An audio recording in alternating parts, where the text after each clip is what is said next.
안녕하세요. 네, 아이들하고 같이 영어 공부 같이 하고 있는 이재영이라고 합니다.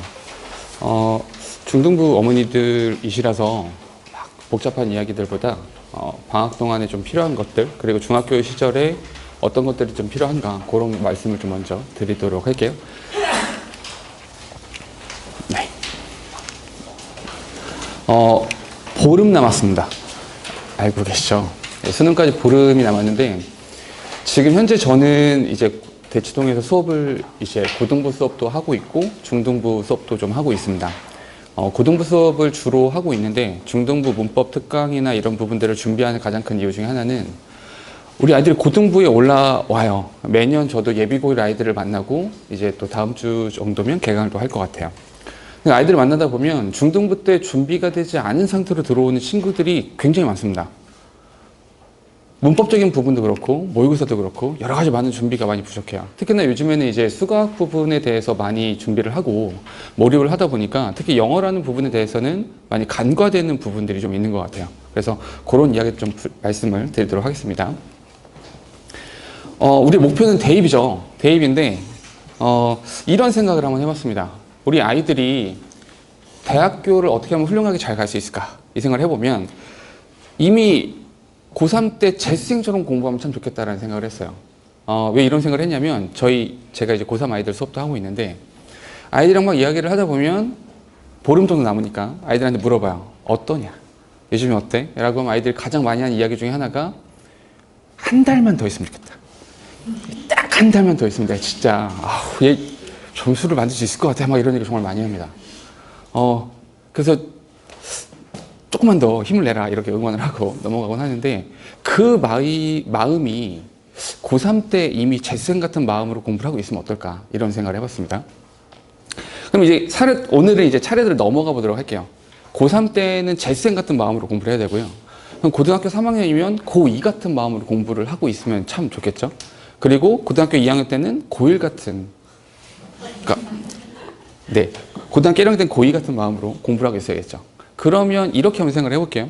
도대체 재수생같이 공부한다는 게 무슨 말이냐 생각해보면, 사실은 이제 고3 아이들보다 재수생 아이들이 점수를 좀 잘 받는 이유 중에 하나가 학교에서 여러 가지 많은 생활도 하지 않고 공부에만 몰입을 할 수 있기 때문이겠죠.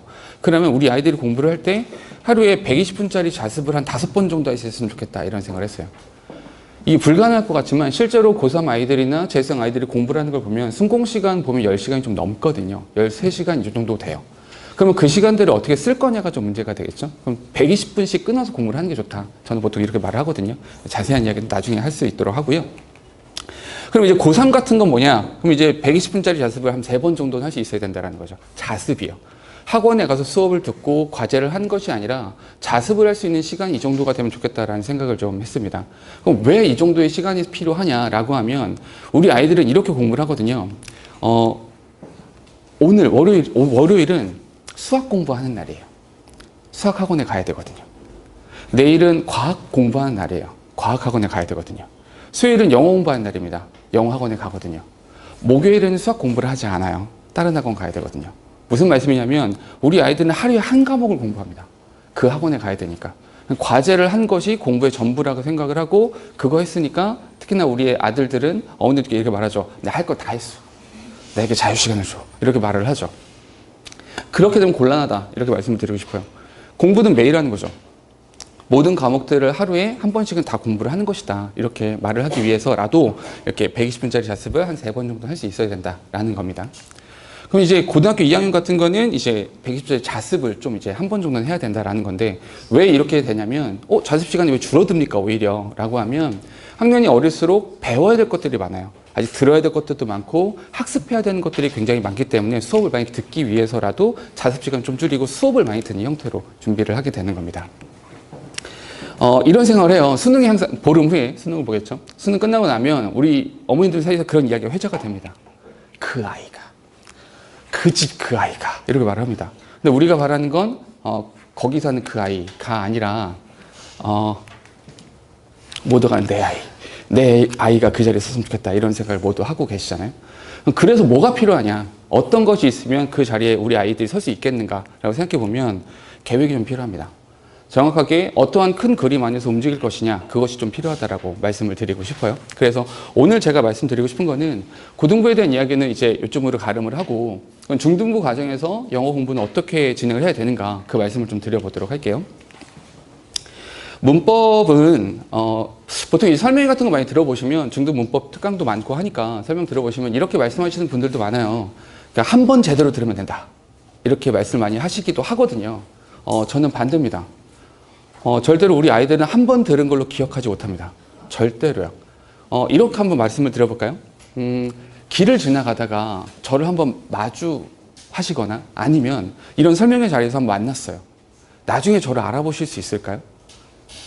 본 것 같긴 한데, 어디서 본 것 같긴 한데 기억이 안 나겠죠, 당연히. 똑같아요. 우리 아이들이 영어 공부를 하는 것도 마찬가지로 한 번 보고 두 번 본 것 정도로 다 기억을 하기는 어렵습니다. 그러니까 저는 중등 과정에서 문법이라 함은 한 3번 정도는 반복해 줘야 아이들의 머릿속에 다 자리 잡힌다라고 말씀을 드리고 싶어요. 그런데 어떻게 좀 진행을 했으면 좋겠냐면 요 3번을 이렇게 했으면 좋겠어요. 처음에는 그냥 부담 없이 들었으면 좋겠어요. 그러니까 그냥 저런 게 있구나. 왜냐하면 우리 아이들이 보통 영어 공부를 하는 루트가 초등학교 때 영어 유치원 다닌 다음에 초등학교 때 뭐 영어 책을 많이 읽고 영어 도서관 같은 데 가서 영어 책 많이 읽고 미국 책을 읽고 이렇게 하잖아요. 그런 다음에 아이들하고 같이 여행을 가보면 아이가 곧잘 뭐 햄버거를 시켜 먹기도 하고 외국인과 대화를 하기도 하고 하니까 우리 아이가 영어를 잘하구나라고 생각을 하시잖아요. 그 아이들은 영어를 하는 거죠. 영어라는 언어를 접한 것이지 영어라는 과목을 접한 것이 아닙니다. 중등 과정에 올라온 이상 우리 아이들이 해야 되는 건 영어라는 언어가 아니죠. 우리 아이들이 해야 되는 거는 영어라는 과목에서 점수를 받는 것. 그게 우리 아이들한테 필요한 것이죠. 그럼 처음 만났을 때는 그냥 저런 것도 있구나. 내가 여태까지 알고 있었던 언어로서의 영어가 있는데 학문적으로서는 이런 것들이 있구나라는 것들을 접해볼 필요가 있습니다. 두 번째로 아이들이 봤을 때는 저거 들어본 것 같아. 저런 거 했었던 것 같아 정도까지만 해도 저는 괜찮다라고 생각합니다. 근데 마지막이 제일 중요한데 마지막에 이제 아이들이 완성이 되어 있어야겠죠. 눈을 감아도 보여요라고 하는 게 어떤 의미냐, 이렇게 설명을 드릴게요. 처음에 만났을 때는 기초 부분입니다. 이 시기에는 용어부터 정리를 하는 게 되게 중요해요. 최근에 이제 영어 선생님들 수업하시는 거나 설명하시는 거 들어보면 저도 이제 많이 염탐을 이렇게 하거든요. 들어보면 그런 말씀 많이 하세요. 쉽게. 용어 같은 거 쓰지 않아도 그냥 쉽게 풀 수 있다, 이렇게 말씀을 많이 하시는데 너무 궁금했어요. 저는 고등학교 때부터 영어 전공을 했거든요. 그래서 영어 전공을 했는데 내가 배웠던 영어는 저게 아닌데 왜 용어도 쓰지 않고 설명할 수 있다라고 말을 하지? 그래서 그분 수업들을 이렇게 염탐을 해봤어요. 수업 시간에는 용어를 쓰시던데요. 참 신기한 일이죠. 저는 이렇게 생각합니다. 홍길동도 아니고 왜 아버지를 부르지 못하죠? 투부정사가 있는데 왜 투부정사로 부르면 안 되는 겁니까? 분사는 왜 분사라고 하면 안 되죠? 그 용어에 대한 정의가 다 있어요. 그거부터 설명을 하면 되지 않겠습니까? 학교에서도 선생님들께서 다 용어를 쓰십니다. 그럼 우리 아이들한테 해야 되는 것은 마치 홍길동처럼 용어는 쓰지 않아도 돼 라고 가림막을 치는 것이 아니라 그냥 이런 용어를 사용할 거고 이런 논리로 설명할 거야를 아이들한테 심어주고 그 논리부터 설명을 하면 된다라고 생각을 합니다. 그래서 용어부터 차근차근 정리하는 것이 1단계가 될 겁니다. 이때는 문제를 아주 많이 풀어보는 것보다는 개념적인 정리를 하는 것이 훨씬 더 중요한 단계가 될 겁니다. 이때는 그런데 개념적인 정리가 필요하기 때문에 테스트를 볼 때에도 번호 쓰는 것보다는 빈칸을 채우는 형태가 훨씬 더 유리하게 됩니다. 근데 빈칸을 채우는 것도 그냥 암기식으로 아니라 그러니까 설명했던 부분들, 제가 그 빈칸 테스트 보는 것들은 전부 다 시험지를 제가 만들거든요, 직접. 제가 설명한 부분에서 중요하다고 생각되는 부분들, 핵심적인 부분들을 빈칸으로 만들고 그 부분을 테스트로 보게 되는 겁니다. 두 번째입니다. 두 번째로 아이들이 문법을 들을 때는 이렇게 들었으면 좋겠어요. 많이 듣는 거죠. 한 번 본 적이 있으니까, 한 번 들어본 적이 있으니까 이제 학습량을 조금씩 늘려가는 것, 그것이 좋습니다. 많이 할수록 더 좋겠죠. 이 단계에서는요. 그리고 이때는 개념을 적용해 보는 거죠. 문제풀이를 한다는 얘기입니다. 우리가 배웠던 것들이 문제에서 어떻게 적용됐는지 그런 부분들을 아이들이 학습할 필요가 있고요. 이때 되게 중요한 것은 문제풀이를 시작했으니까 오답이 필요합니다. 어떤 부분에서 내가 왜 틀렸는지 이런 부분들에 대한 정리가 좀 필요하다라고 말씀을 드리도록 할게요. 세 번째가 제일 중요한 과정이 될 텐데요. 이때는 마지막으로 개념 정리를 하게 되고요. 이때 가장 중요한 시험이 뭐냐면 마인드 매핑이에요. 이런 게 있어요. 아이들이랑 수업을 하다 보면 물어봐요. 막 이거 답이 뭐야? 이렇게 물어보면 잘 모르겠어요. 이렇게 말을 합니다. 제가 근데 이거 지난번에 수업했던 그거야 라고 말해주면 아이들이 아 그거요? 라고 하고 답을 말해요. 되게 놀랍죠. 그냥 물어보면 모르는데 그거야 라고 물어보면 답을 해요. 제가 답을 알려준 것이 아니라요. 어떤 말씀을 드리는 거냐면 아이들이 지금 뭘 하고 있는지 잘 모릅니다. 지금 내가 어떤 단락에서 어떤 맥락에서 어떤 것을 공부하고 있는지 모른 채 부분적으로 공부를 해요. 특히나 중등부 아이들이 공부를 하는 스타일 자체가 이렇게 많이 되죠. 학교에서 중간고사 기말고사를 봅니다. 중간고사 기말고사 볼 때 한 챕터에 문법이 2개 들어갑니다. 2개가 들어가는데 보통 그 2개가 어떻게 들어가냐면 예를 들어서 동명사의 명사적 용법까지만, 부정사의 부사적 용법까지만 이렇게 공부합니다. 그러니까 그 부분만 공부를 하고 그 부분 수업 막 열심히 들은 다음에 한 100문제 풀고 기출문제 10개 풀고 들어가서 시험 문제를 다 받게 되죠. 그럼 우리 아이들은 속아요. 내가 이렇게 하니까 100점 맞았어. 평소에 영어학원을 다닐 필요가 없고 그냥 시험 대비 때만 잠깐 다니고 100점 맞으면 돼. 난 영어 잘해. 이렇게 생각을 하고 부모님께서도 생각하십니다. 영어를 잘하는구나. 그리고 나서 중3이 되고 고등학교랑 올라가서 내신 들어가거나 모의고사를 봤을 때 판판이 깨져 들어가는 거죠. 그러니까 그렇게 공부를 하면 안 된다는 거예요. 뭐냐면 문법이라 함은 흐름과 맥락이 존재하죠.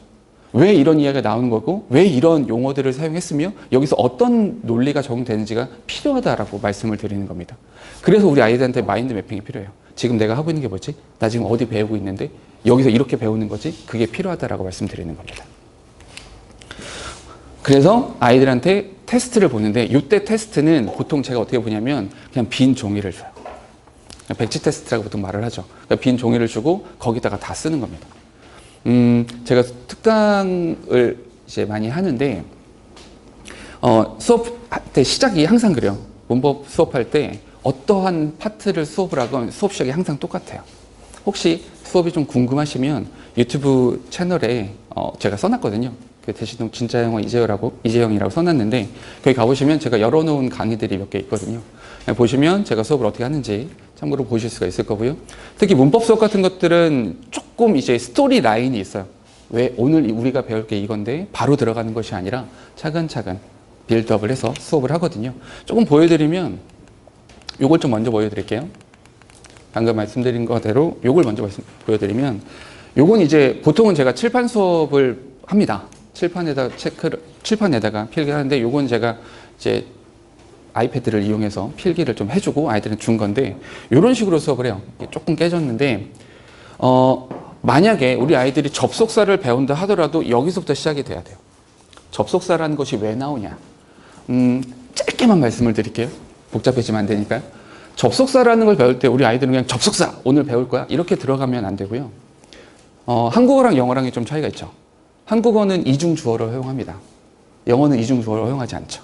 영어는 주어 동사의 개수와 접속사의 개수가 철저하게 정해져 있죠. 그럼 접속사를 왜 배우냐부터 해야죠. 접속사가 뭔데? 부터 시작을 해야 된다는 거죠. 그래서 흐름과 맥락을 가지고 거기서부터 시작이 된다라는 겁니다. 이 부분을 배울 때도 이렇게 시작이 돼야 되고요. 이 부분을 배울 때도 저기부터 시작이 되는 겁니다. 그러니까 이렇게 흐름이 필요하다. 그래서 아이들이 결국에 가장 필요한 건 백지에다가 제가 쓴 것만큼의 내용들을 다 적을 수 있으면 좋겠다. 이게 제가 목표로 하고 있는 부분입니다. 다시 설명을 드릴게요. 그럼 이제 어떤 식으로 진행을 할 거냐. 방금 말씀드린 것처럼 한 3번 정도는 반복을 해줬으면 좋겠다. 이렇게 말씀을 드렸는데 그 3번의 시기가 어떻게 되냐라고 물으신다면 이렇게 말씀을 드릴게요. 중학교 1학년, 중학교 2학년과 중3은 약간 달라요. 제가 항상 중3 아이들한테 말하는 건 중3은 한 학기밖에 없다. 왜냐면 중3 여름방학부터가 예비고일이 될 테니까 중3 여름방학까지가 중등 과정이다라고 말을 하고요. 중학교 1학년, 중학교 2학년 때는 이제 문법 특강 중간중에 넣어주고 이제 중간고사, 기말고사들이 있어요. 그때 내신 대비를 하고 이렇게 타임테이블을 가져가는 겁니다. 조금 더 자세히 말씀을 드릴게요. 이제 거꾸로 한번 다시 가볼게요. 제가 아까 설명드린 게 고등학교 3학년 때는 재생처럼 고등학교 2학년 때는 고3처럼, 고등학교 1학년 때는 고1처럼 이렇게 공부를 해야 되는 거잖아요. 그럼 이제 중3 때는 어떻게 해야 되냐? 중3 때 여름방학에 이때 문법이 마무리돼야 됩니다. 아까 말씀드린 것처럼 마인드 매핑까지 해서 빈 종이에다가 전부 다 적을 수 있을 정도로 내가 알고 있는 내용들을 전부 다 쓸 수 있을 정도로 이야기를 해야 되는 거죠. 또 한 가지 이렇게 공부를 해야 되는 가장 큰 이유 중에 하나는 이런 거예요. 중등부 때는 문법이 아까 말씀드린 것처럼 교과서 한 챕터에 2개 정도가 들어가요. 근데 고등부 올라가면 아이들이 가장 힘들어하는 것 중에 하나가 뭐냐면 시험 범위가 없어요. 문법에 대한 시험 범위가 아예 존재하지 않습니다. 어떻게 되냐면 문장 속에서 찾아. 여기서 더한 건 찾아서 고쳐. 혹은 써. 이렇게 되는 거죠. 여기서 굉장히 혼란스러워져요. 왜냐면 우리 아이들은 철저하게 오늘 우리 시험 범위 가정법이야. 가정법이니까 이거 써야 돼. 계속 이렇게 공부를 하다가 고등부 올라가면 그냥 문장을 써봐. 그냥 문장 속에서 찾아봐. 챕터는 뭐 가정법일 수도 있고 부정사일 수도 있고 뭐 수일치일 수도 있어. 그냥 네가 알아서 찾아봐. 이렇게 된다는 거죠. 오히려 수능 문법은 간단합니다. 수능 문법은 딱 5개 정도면 해결이 가능하거든요. 근데 내신은 그게 해결이 되지 않는다는 거죠. 그러면 이제 그 부분에 대한 해결은 중학교 때 마무리가 되어야 되는데 그 마무리되는 시기가 이때라는 거예요. 중3 여름방학 때는 마무리가 되어야 합니다. 그리고 그 이후에는 사실은 서술형에 대한 준비가 조금 이루어져야 되고요. 수능 모의고사에 대한 준비가 좀 이루어져야 되는 겁니다. 그건 따로 말씀을 드리고요. 이때 마무리가 되면 좋겠고요. 그러면 이제 중학교 3학년 겨울방학, 중2에서 중3으로 넘어가는 겨울방학에 뭐 해야 되냐? 이때 이제 마인드 매핑을 시작해야 되는 거죠. 이때 시작해서 이 공부를 계속해서 꾸준하게 해주는 겁니다. 중2 여름방학 때는 짧아요. 시간이 그렇게 많진 않거든요. 그래서 이때는 이제 제가 이때도 항상 특강을 하는데 뭐 하프 그래머라고 해서 영어 문법에서 사실은 가장 중요한 줄기가 동사랑 관련된 줄기가 있고요. 접속사랑 관련된 줄기가 있습니다.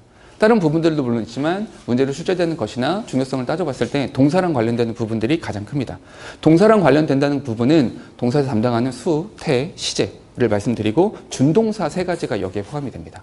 그리고 접속사랑 연결어라고 했는데 접속사랑 관련되는 부분은 접속사, 관계사 여기까지 해서 8번의 수업으로 여름방학 특강이 진행되게 되고요. 중1에서 중2로 넘어가는 겨울방학에 다시 한번 영문 A트지라고 해서 처음부터 끝까지를 다 다루는 거예요. 처음부터 끝까지라 함이 어떤 거냐면 처음은 이런 거예요. 사실 저는 이제 예전에 고등학교에서도 잠깐 수업을 한 2년 정도 있었는데 맨 처음에 고등학교 가가지고 수업을 하면서 좀 재밌었어요. 그때는 이제 나이가 지금보다 훨씬 더 어릴 때라서 아이들이랑 교감을 조금 더 많이 했었습니다. 수업 들어가서 이 수업을 하려고 했는데 애들이 다 이렇게 막 너무 피곤해요. 다 지쳐 있어요. 아이들한테 물어봤죠. 야, 영어 수업 재밌어? 아이들이 눈치를 쓱 보다가 재미가 없습니다. 아이들이 물어봤어요. 왜? 왜 재미가 없니? 기존에 했던 영어 수업 왜 재미가 없었어? 라고 했더니 아이들이 해준 얘기가 있는데 이게 너무 충격적이어서 제가 그 이후에 이제 수업을 하면서도 계속 이걸 마음에 품고 있어요. 그 아이들이 말했던 건 뭐냐면 왜 재미가 없어? 했더니 그 아이가 첫 번째로 했던 대답이 그거였습니다. 혼자 해요. 혼자 한다는 게 무슨 말이냐면 선생님께서 수업을 이렇게 하세요. 이렇게 쓰고 지우세요. 알지? 넘어갑니다. 이렇게. 그냥 필기할 순간도 없고 그냥 혼자서 막 떠도 그냥 가버리시는 거예요. 그리고 아이들이 듣기에는 저거 그냥 뭐 뒤에 답지랑 똑같은데 이렇게 느끼기도 하고요. 그러니까 이해를 돕는 것이 아니라 혼자 할 거라고 가버리신다. 혼자 한다. 재미없다. 또 왜 재미가 없냐? 라고 했더니 아이들이 했던 대답이 이게 더 충격적이었어요. 아이들이 이렇게 말하더라고요. 우리가 아는 줄 알아요. 선생님께서 이렇게 말씀하시는 거죠. 알지? 넘어가는 거죠. 그거 알지? 넘어가 버리는 거죠. 저는 그때부터 어떻게 생각했냐면 모른다. 알면 확인하는 거다. 그러니 저는 아주 기초적인 것부터 설명을 할 겁니다. 문법 첫 시간에 해야 되는 거는 품사랑 문장 성분부터 합니다. 품사랑 문장 성분을 설명하고 그냥 소개하는 정도가 아니라 왜 이런 용어가 나왔고 이게 나중에 어떻게 사용될 것인지에 대한 것부터 설명을 하겠습니다. 처음에 말씀드린 것처럼 용어에 대한 정리부터 시작을 할 겁니다. 용어를 많이 사용할 거고요. 그 용어가 아이들한테 익숙해질 수 있도록 제 수업을 들은 다음에 아이들이 어디 가서도 그건 처음 들어봐요 라는 말은 듣지 않도록 만들겠습니다. 이렇게 수업이 진행되고요. 중1 여름방학 때는 이렇게 다시 하프 그래머 한 번 더 있어서 이때 이렇게 타임테이블로 진행이 됩니다. 이건 아까 말씀드렸던 부분이고요. 제가 준비한 건 여기까지 이야기인데요. 제 수업에서는 뭘 많이 강조하냐? 필기하는 걸 굉장히 많이 강조합니다. 제가 우스갯소리로 저희 아이들한테 항상 그 말 하거든요. 필기는 손으로 하는 거다. 앞발로 하는 게 아니다. 이렇게 말을 하거든요. 우리 아들들은 특히나 글씨를 그리죠. 이렇게. 그래서 필기를 제가 검사를 합니다. 직접. 필기를 하는 이유는 물론 손을 움직이면서 수업에 대한 집중도를 높이는 것도 있지만 주된 필기의 목적은 그걸 다시 보기 위함이에요. 제가 사용하는 교재, 제 교재는 자체 교재를 사용합니다. 제 교재의 모든 챕터의 첫 장이 비어 있습니다. 2페이지가 비어 있어요. 모든 건 필기합니다. 제가 쓰는 여기에 썼던 이런 내용들은 아이들이 똑같이 필기를 하게 될 거고요. 필기를 하면서 볼펜 색깔도 다 구분을 할 겁니다. 저도 필기를 하면서 색깔을 다 구분해요. 하얀색은 언제 쓰고, 노란색과 연두색 언제 쓰고, 빨간색과 주황색 언제 쓰고. 혹시 유튜브 채널에 들어가셔서 수업을 이렇게 살짝씩 보시면 전부 다 색깔로 구분이 되어 있을 겁니다. 그래서 아이들이 필기를 꼼꼼하게 해서 수업을 듣고 나서도 궁금할 때 찾아볼 수 있고 그걸 가지고 학습할 수 있도록 그렇게 돕도록 하겠습니다. 또 하나 과제에 대한 부분이 있는데요. 과제는 굉장히 불편하고 굉장히 손도 많이 가지만 아이들마다 과제에 약간의 차이가 있을 겁니다. 저희 조교수님들께서 고생을 많이 하시게 되는데 차이가 있다는 게 어떤 말씀을 드리는 거냐면 이런 거예요. 어떤 아이는 아까 말씀드린 것처럼 어떤 아이는 중학교 1학년에서 중학교 2학년으로 넘어가는 친구들이 수업을 들을 수 있고 그 친구들은 문법을 한 번도 들어본 적이 없는 친구들도 있을 거예요. 근데 그런 친구한테 천편일률적으로 똑같이 과제를 주고 어떤 친구는 중2에서 중3으로 넘어간 친구도 있을 겁니다. 그 친구 문법 여러 번 들어봤어요. 근데 이거는 풀 수 있어. 너무 쉬워. 라는 친구도 있을 텐데 똑같은 과제를 주고 똑같이 풀어라. 이건 잘 맞지 않는 것 같습니다. 만약에 제가 수업하는 반에 1000명 정도가 있어요. 그럼 어느 정도 나눠서 비슷비슷한 과제를 나눠줄 텐데 지금은 그러지 않을 겁니다. 아이들한테 따로따로 과제를 주고 개별적인 관리가 좀 들어가게 될 겁니다. 조교님들이 많이 고생을 하실 거고 저 역시 과제물을 계속 나눠주고 분류해주고 하면서 고생을 하겠지만 제가 조교님들한테 이런 말을 많이 하거든요. 우리가 고생하면 아이들이 편하다. 그러니까 당신들이 고생을 해라. 월급은 두둑하게 줄게. 이렇게 말을 해요. 조교님들이랑 저랑 같이 호흡을 맞춰서 우리 아이들이 방학 동안에 저를 만나서 공부 열심히 하고 큰 실력 향상이 있을 수 있도록 노력하도록 하겠습니다. 여기까지 하겠습니다. 감사합니다.